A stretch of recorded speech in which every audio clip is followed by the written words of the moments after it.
గవాయ్ గారి పైన మన 6th అక్టోబర్ 2025 రోజు సుప్రీంకోర్టు చీఫ్ జస్టిస్ అతను అంటే అతను డ్యూటీ అంటే అతను ఇది విధులు నిర్వహిస్తుండు.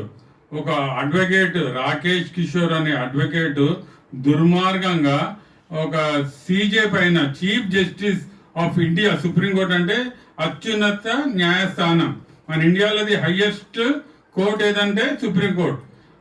దాంట్లో హైయెస్ట్ జడ్జి ఎవరంటే చీఫ్ జస్టిస్ ఆఫ్ ఇండియా గారి పైన ఇది ఒక షూ ఇస్త్రపోయాడు, అటెంప్ట్ చేశాడు. అంటే ఆ సెక్యూరిటీ వాళ్ళు ఆపారు కాబట్టి అతను సేవ్ అయిపోయాడు. లేకుంటే అందరి ముందు అంటే అతనికి ఎక్కడ దెబ్బ తాకేదో ఏమయ్యేదో అటెంప్ట్ చేయడమే చాలా తప్పు. అది యాక్చువల్గా ఆ రోజు బ్లాక్ డే మనం డిక్లేర్ చేయాలి. అతని పైన వెంటనే మరి ఇది ఎక్కడ ఏం ప్రెషర్ వచ్చిందో అతన్ని 3 hours విచారించేసి అతన్ని రిలీజ్ చేసేసారు. అతనికి ఏ పోలీస్ స్టేషన్ పట్టుకెళ్ళలేదు, ఏ జైలు కూడా పంపించలేదు. చిన్న కేసెస్లలో అంటే చిన్న కేసెస్లలో కొంతమందిని ఎక్కడికో పట్టుకుపోయి బెయిల్స్ కూడా రావు.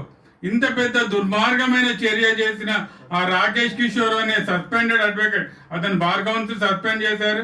రియల్లీ అక్కడ ఢిల్లీ బార్ కౌన్సిల్ వాళ్ళకి అప్రిషియేట్ చేయాల్సి ఉంటుంది.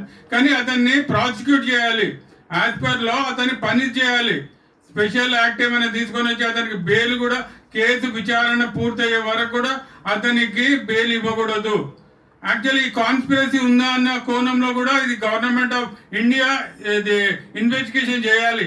అతనితో పాటు ఇంకెవరు ఉన్నారు, అది టెక్నాలజీ ఉంది మన దగ్గర, ఫోన్ డీటెయిల్స్, అతను ఎవరితో మాట్లాడుతున్నారు, ఎవరైనా అది ప్రోత్సహించారా, ఆ డీటెయిల్స్ అన్ని కూడా తీసి అందరినీ పనిష్ చేయాలి. ఎవరు కూడా బెయిల్ ఇవ్వకూడదు.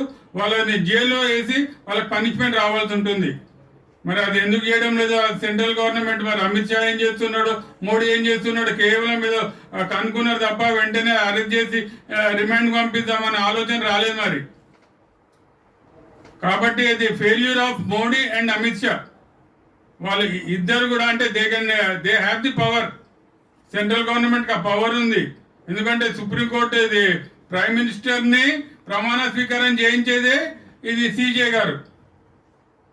అంత అత్యున్నతమైన వ్యక్తి పైన దాడిని అంటే కేవలము అదే ఒక 3 hours అతన్ని పెట్టేసి రాజమర్యాదలు చేసి పంపించేసారు.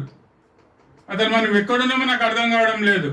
మనకు ఒక డెమోక్రసీ, కాన్స్టిట్యూషన్, సెక్యులరిజం ఎక్కడ కూడా అంటే కేవలం అతను ఒక అంటే దళిత బిడ్డ అని మరి ఆ విధమైన అంటే ట్రీట్మెంట్ ఉందా అంటే అటాక్ దళిత సీజే గారి పైన చేసిరు కాబట్టి ఆ విధమైన ట్రీట్మెంట్ అనేది చాలా మందికి అట్లా ఇది అనిపిస్తుంది. అది కరెక్ట్ కాదు అది. కాబట్టి ఇప్పటి కూడా ఇది మన సిఆర్ఐ గారి తరఫు ఆర్గనైజేషన్ బాబురావు గారి ఆధ్వర్యంలో మేము డిమాండ్ చేసేది ఏంటంటే ఖచ్చితంగా ఎవరైతే దుర్మార్గంగా ఇది అటాక్ చేశాడో అతన్ని ఇప్పటికైనా రిమాండ్కి తీసుకొని జైలుకి పంపించాలి. అతనికి పనిష్మెంట్, సివియర్ పనిష్మెంట్ రావాలి.